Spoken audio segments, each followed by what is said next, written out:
Hello दोस्तों, Phoenix study circle में आप लोगों का स्वागत है। तो आज हम लोग बात करेंगे मेंडलीव पीरियोडिक टेबल का।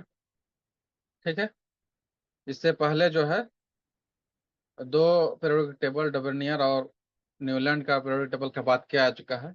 जो नहीं देखे हैं उसका लिंक जो है इसके डिस्क्रिप्शन बॉक्स में डाल दिया जाएगा, आप जाके देख सकते हैं। ठीक है। वो इंट्रो था पीरियोडिक टेबल का। आज हम लोग मेंडलीव का पीरियोडिक टेबल बात करेंगे। तो इवानोविच मेंडलीव जो है ये रशियन साइंटिस्ट थे।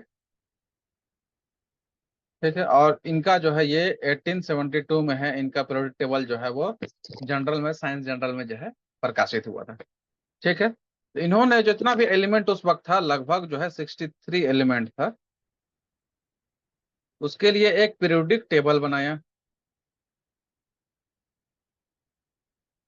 टेबल बनाया। ठीक है। इस पीरियोडिक टेबल को इन्होंने दो भाग में बांटा। एक को कहा ग्रुप।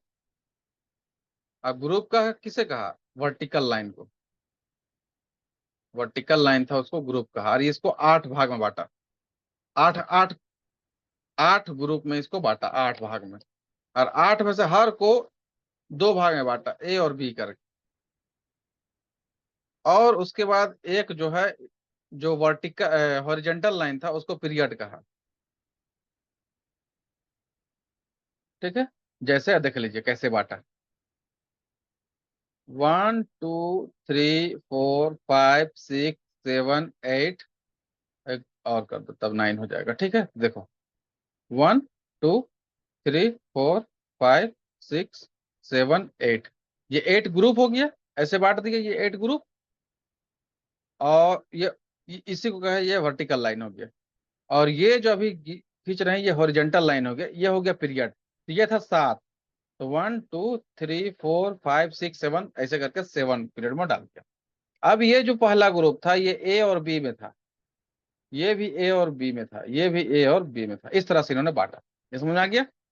चलिए, अब नेक्स्ट देखिए इन्होंने क्या किया। तो आपको बताया था कि मेंडलीव भी जो है एटॉमिक मास यानी कि परमाणु द्रव्यमान के आधार पर ही जो है इसको बांटा था। इन्होंने क्या कहा था कि physical and chemical properties of an element is the periodic function of their atomic mass. मतलब परमाणु द्रव्यमान के अनुसार ही किसी तत्व का जो है उसका आवर्त फलन या उसका आवर्त पीरियोडिसिटी जो है उसका फिजिकल केमिकल प्रॉपर्टी क्या करता है, वो वेरी करता है, वो घूमता है। ठीक है। तीनों ने भी कहा था कि एक जो है फिक्स इंटरवल में कुछ तत्वों का जो है क्या होगा, गुण जो है रिपीट करता है, या वो जो है एक दूसरे से ओवरलैप करेगा। तो इन्होंने भी जो है वो पीरियोडिसिटी का जो कॉन्सेप्ट था उसको जो है एक्सेप्ट किया। ठीक है। इसके बाद इन्होंने हाइड्रोजन एंड ऑक्सीजन, क्योंकि ये बहुत रिएक्टिव एलिमेंट थे, तो इन्होंने हाइड्रोजन का हाइड्राइड और ऑक्सीजन का ऑक्साइड जो एलिमेंट बना रहे थे, तो इनको भी इन्होंने कंसिडर किया। ठीक है। जिसको इन्होंने जो है जैसे RH2 और जो है सॉरी R2OH और RO, इसके रूप में ये हाइड्राइड को ऐसे और ऑक्साइड को RO के रूप में पीरियोडिक टेबल का सबसे ऊपर में ही रखा है इसको। ऑक्साइड एंड हाइड्राइड करके, यहाँ ऑक्साइड है जैसे मान के चलिए, और यहाँ हाइड्राइड है। तो ये ऑक्साइड RO हो गया और यहाँ हाइड्राइड R2O हो गया। इस तरह से रखा था। ठीक है। तो इन्होंने कहा था कि किसी भी एलिमेंट का जो हाइड्राइड और ऑक्साइड है ये भी जो है इसके फिजिकल और केमिकल प्रॉपर्टीज को क्या करते हैं, प्रभावित करते हैं, और ये भी इसके ऊपर हाइड्राइड और ऑक्साइड पर डिपेंड करता है, ये इन्होंने कहा था। यहाँ तक क्लियर है? अब इस टेबल का जो सबसे खूबसूरत बात था जिसकी वजह से इसको बहुत ज्यादा एक्सेप्टेंस मिला, वो दो वजह से मिला। ठीक है। तो पहला था इसका जो है पीरियोडिक टेबल में गैप्स छोड़ना। He left the gaps in the periodic table. इन्होंने गैप छोड़ दिया था पीरियोडिक टेबल में, और बोला था कि यहाँ पर जब 63 एलिमेंट थे इसके टाइम था कि बाद में जो डिस्कवरी होगा एलिमेंट उसको यहाँ पर रखा जाएगा, वो उसके हिसाब से इन्होंने जगह छोड़ दी थी। एक बात ये। और दूसरा बात इन्होंने क्या किया कि जो एलिमेंट किसी से के बाद आने वाला है या किसी से पहले आने वाला है, तो उसका जो है नामकरण कर दिया था खाली जगह में। कैसा नामकरण किया? तो उसमें क्या लगा दिया, एक का लगा दिया। एक का मतलब होता है 1। अब मान के चलिए एल्युमिनियम के बाद का एलिमेंट का नाम यहाँ पर इसको नहीं पता था, तो इन्होंने क्या कर दिया, इसका नाम रख दिया एका एल्यूमिनियम। ऑक्सीजन के बाद का अगर एलिमेंट का नहीं पता था तो क्या नाम रख दिया उसका, एका ऑक्सीजन, ऐसा नाम रख दिया। ठीक है, इस तरह से इन्होंने नाम रखा था। ये दो वजह से जो है मेंडलीफ का पीरियोडिक टेबल जो है बहुत फेमस हुआ, चर्चा में आया, और बाद में इसको रिकॉग्नाइज किया। ठीक है, लेकिन फिर ये मात कहाँ खा गया है ना, तो डिमेरिट थोड़ा सा देख लीजिए। तो डिमेरिट बेसिकली जो है ना वो दो ही वजह से हुआ था। एक तो आइसोटोप की वजह से हुआ, कि आइसोटोप का डिस्कवरी की वजह से जो इसका परमाणु संख्या का जो थ्योरी था उसमें थोड़ा सा गड़बड़ हो गया। ठीक है,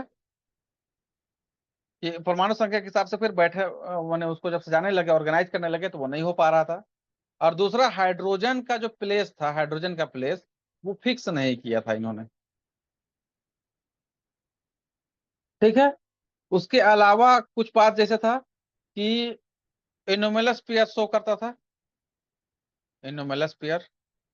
एनोमेलस पेयर किसको कहते हैं, मतलब कभी कभी ऐसा होता था कि जिसका एटॉमिक मास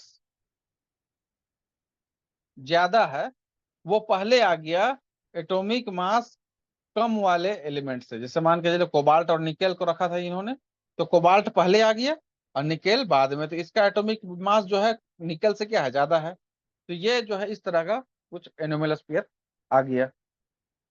ठीक है, उसके अलावा एक थोड़ा सा दिक्कत ये भी हुआ था कि सेम या सिमिलर प्रॉपर्टी का जो एलिमेंट था, सिमिलर प्रॉपर्टी का, वो उसको सेपरेट सेपरेट इन्होंने कर दिया था, ये कुक का जगह हो गया था, जिसकी वजह से जो है मेंडलीव का जो पीरियोडिक टेबल जो है क्या हो गया, ख्याति तो प्राप्त किया, फेमस हुआ बहुत ज्यादा, और बाद में यही आधार बना, जो मॉडर्न पीरियोडिक टेबल है उसका यही आधार बना। लेकिन ये कुछ वजह से जो है इनको जो है क्या आलोचना, इसका क्रिटिसाइज झेलना पड़ा, और फिर जो है नया पीरियोडिक टेबल लाना पड़ा। तो हम लोग नेक्स्ट बात करेंगे मोस्ले का न्यू पीरियोडिक टेबल। ठीक है, जो अभी वर्तमान में जो देखा जाता है, ये पीरियोडिक टेबल जो देखते हैं हम लोग, इसमें 18 ग्रुप है और 7 पीरियड है ना, वो वाला मोस्ले का पीरियोडिक टेबल है, वो हम लोग नेक्स्ट वीडियो में बात करेंगे। ठीक है, उम्मीद करते हैं कि ये मेंडलीव का जो पीरियोडिक टेबल है आपको समझ में आया होगा। तो वीडियो के देखने के लिए थैंक यू, और वीडियो को लाइक से सब्सक्राइब जरूर